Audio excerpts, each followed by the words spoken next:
La Russie ne plie pas face aux sanctions internationales. Elle poursuivra son offensive en Ukraine pour atteindre tous ses objectifs. La démilitarisation et la dénazification de l'Ukraine, dit encore à nouveau son ministre de la Défense. Et ce matin, elle a bombardé Kharkiv, la seconde ville du pays, déclenchant les réactions des Occidentaux qui dénoncent de possibles crimes de guerre. Des ONG évoquent l'utilisation de bombes à sous-munitions qui ont touché des civils en Ukraine.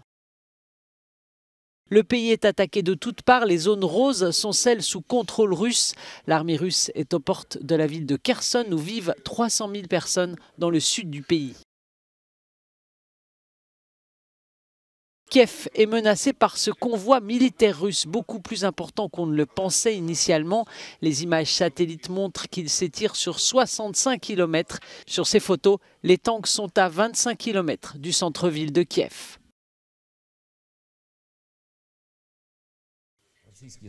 Les forces russes ont brutalement tiré aujourd'hui sur Kharkiv à l'aide de roquettes. C'est clairement un crime de guerre. Une ville paisible, des zones résidentielles paisibles, pas d'installation militaire. À Tchernihiv, une ville du nord de l'Ukraine, les habitants découvrent les destructions causées par l'armée russe. En 6 jours de guerre, le nombre de morts sur tout le territoire a dépassé les 350.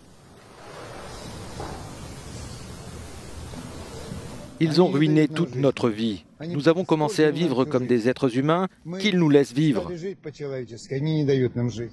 Ici à Berdiansk, dans le sud, au bord de la mer Noire, des habitants résistent comme ils le peuvent.